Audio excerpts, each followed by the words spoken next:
నమస్తే, నేను విజయ్. ఏపీ రాజకీయాల్లో ఇప్పుడు సంచలనమైనటువంటి అప్డేట్గా దీన్ని చెప్పాలి.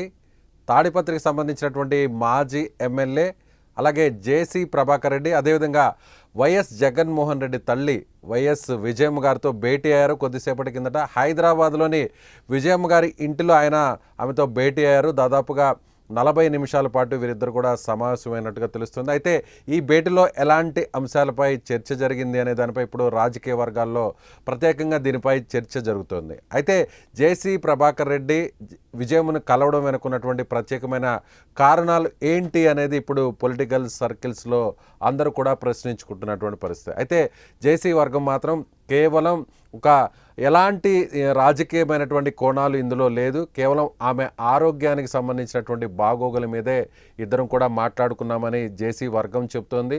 ప్రస్తుతం ఇప్పటికే జేసీ ప్రభాకర్ రెడ్డి అటు జేసీ కుటుంబానికి అలాగే వైఎస్ కుటుంబానికి కూడా దాదాపుగా కొన్ని దశాబ్దాల నుంచి విభేదాలు ఉన్నాయి. అయితే ఇప్పుడు తెలుగుదేశం పార్టీ కూటమి ప్రభుత్వం అధికారంలోకి వచ్చిన తర్వాత జేసీ ప్రభాకర్ రెడ్డి మాజీ ఎమ్మెల్యే, ప్రస్తుతం తాడిపత్రికి సంబంధించినటువంటి ఎమ్మెల్యేగా ఉన్న జేసీ అస్మిత్ రెడ్డి తండ్రి జేసీ ప్రభాకర్ రెడ్డి హైదరాబాద్లోని విజయమ్మతో సమావేశం అవ్వడం వెనకున్నటువంటి కారణాలు ఏంటి అనే దానిపై ప్రత్యేకంగా ఇప్పుడు చర్చ నడుస్తుంది.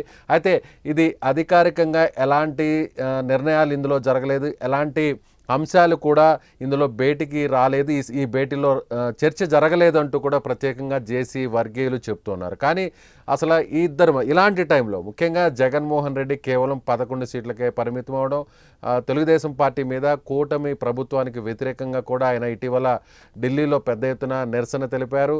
ఆ నిరసన కార్యక్రమానికి ఇండియా కూటమికి సంబంధించినటువంటి పలు పార్టీలు, కాంగ్రెస్ పార్టీ మినహా మిగిలినటువంటి కొన్ని పార్టీలకు సంబంధించినటువంటి నాయకులు, ఎంపీలు మద్దతు పలికారు. అక్కడికి వెళ్ళి వారు కూడా తమ మద్దతును తెలిపినటువంటి పరిస్థితి. ఇలాంటి సమయంలో అంటే ఇండియా కూటమిలోకి జగన్మోహన్ రెడ్డి వైసీపీ వెళ్తోందా అనేటువంటి ఒక చర్చ నడుస్తున్నటువంటి నేపథ్యంలో మరొక వైపు కాంగ్రెస్ పార్టీకి సంబంధించి కూడా ఇప్పటికే వైసీపీకి సంబంధించినటువంటి నాయకులందరూ కూడా కాంగ్రెస్ పార్టీని విమర్శిస్తున్నారు. కాంగ్రెస్ పార్టీ ఎందుకు తమకు మద్దతు పలకలేదు, ఇండియా కూటమిలో ఉన్నటువంటి నేతలంతా కూడా తమకు మద్దతు పలికినటువంటి సందర్భంలో కేవలం కాంగ్రెస్ పార్టీ మాత్రమే దూరంగా ఉంది అంటూ కూడా జగన్మోహన్ రెడ్డి వైసీపీకి సంబంధించినటువంటి నేతలు విమర్శలు చేస్తున్నటువంటి నేపథ్యంలో నిన్న షర్మిల కూడా విమర్శలు చేశారు జగన్మోహన్ రెడ్డి మీద. ఎందుకంటే చేసినటువంటి ఈ నిరసన కార్యక్రమం అంతా కూడా కేవలం జగన్మోహన్ రెడ్డి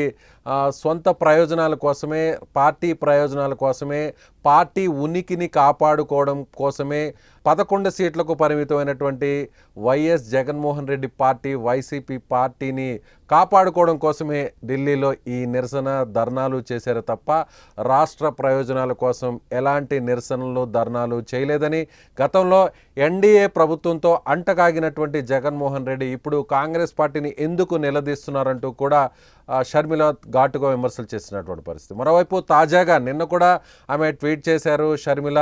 ఎందుకంటే ఇప్పటికే జగన్మోహన్ రెడ్డి ప్రతిపక్ష హోదా ఇస్తేనే తాము అసెంబ్లీలోకి వస్తానంటూ చెప్తున్నటువంటి జగన్మోహన్ రెడ్డి గెలిపించినటువంటి ఎమ్మెల్యేగా గెలిపించినటువంటి ప్రజలకి ఏం సమాధానం చెప్తారు? అసలు ప్రతిపక్ష హోదా నాయకుడిగానే కాదు, ఎమ్మెల్యేగా కూడా అర్హత లేనటువంటి వ్యక్తి జగన్మోహన్ రెడ్డి.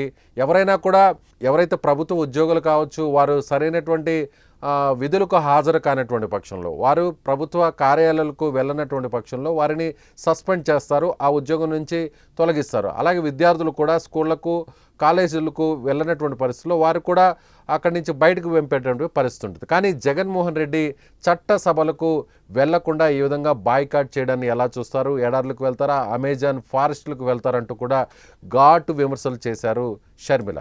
మరొక వైపు జగన్మోహన్ రెడ్డికి షర్మిలకు మధ్య విభేదాలు నడుస్తూనే ఉన్నాయి, కొనసాగుతూనే ఉన్నాయి.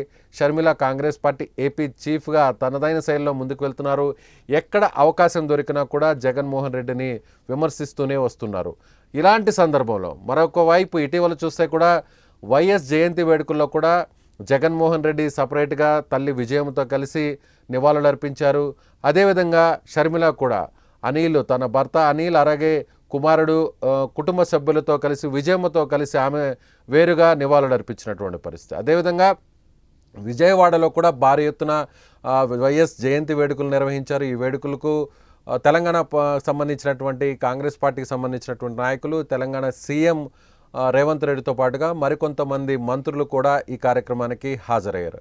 ఈ నేపథ్యంలో ఇలాంటి సమయంలో ఇప్పుడు జేసీ ప్రభాకర్ రెడ్డి విజయమ్మని ఎందుకు కలిశారు, ఈ ఇద్దరి భేటీలో ఎలాంటి అంశాలు చర్చకు వచ్చాయి, మరొకవైపు తాడిపత్రి నియోజకవర్గానికి సంబంధించి కూడా విజయమ్మ సొంత గ్రామం చీమలవాగుపల్లి అనేటువంటి గ్రామం జేసీ ప్రభాకర్ రెడ్డి సొంత నియోజకవర్గం, జేసీ కుటుంబానికి సంబంధించినటువంటి సొంత నియోజకవర్గం తాడిపత్రి నియోజకవర్గ పరిధిలో ఉంది. అయితే ఈ ఇద్దరి మధ్య ఎలాంటి చర్చలు జరిగాయి అనే దానిపై ప్రస్తుతానికి దీనిపై ఎవరు కూడా స్పందించకపోతున్నప్పటికీ జేసీ వర్గం మాత్రం విజయమ్మకు కొంత అనారోగ్యం అయింది, అనారోగ్యానికి గురయ్యారు కాబట్టి కేవలం అనారోగ్యానికి గురయ్యారనేటువంటి విషయం తెలిసినటువంటి సందర్భంలో హైదరాబాద్కు వచ్చినటువంటి నేపథ్యంలో ఆమెను మామూలుగా కలిశాము, మర్యాదపూర్వకంగా కలిశాము. వారిద్దరికీ అంటే విజయమ్మ కుటుంబానికి జేసీ కుటుంబానికి ఇద్దరు కూడా బంధుత్వం ఉన్నటువంటి నేపథ్యంలోనే ఆ బంధుత్వం నేపథ్యంలోనే కలిసాం తప్ప ప్రత్యేకంగా రాజకీయమైనటువంటి కారణాలు ఏమీ లేవు అని జేసీ వర్గం చెప్తుంది. కానీ ఇలాంటి సమయంలో ఇలాంటి సందర్భంలో ఇప్పుడు వైసీపీ పూర్తిగా బలహీనపడిపోతున్నటువంటి సందర్భంలో మరొకవైపు కాంగ్రెస్ పార్టీ చీఫ్గా ఏపీ చీఫ్గా షర్మిల జగన్ను పదే పదే టార్గెట్ చేస్తున్నటువంటి నేపథ్యంలో మరొకవైపు తాడిపత్రి నియోజకవర్గంలో పూర్తిగా ఆధిపత్యాన్ని చలాయిస్తున్నటువంటి నేపథ్యంలో ఇప్పుడు జేసీ ప్రభాకర్ రెడ్డి అకస్మాత్తుగా హైదరాబాదులోని విజయమ్మ నివాసంలో ఆమెతో భేటీ అవడం వెనుకున్నటువంటి కారణాలు ఏంటి అనే దానిపై పలు ఊహాగానాలు వేస్తున్నటువంటి పరిస్థితి. Thank you so much. Suman టీవీలో మీ పర్సనల్ అండ్ బిజినెస్ ప్రమోషన్స్ కోసం కింది నెంబర్కి కాంటాక్ట్ చేయండి.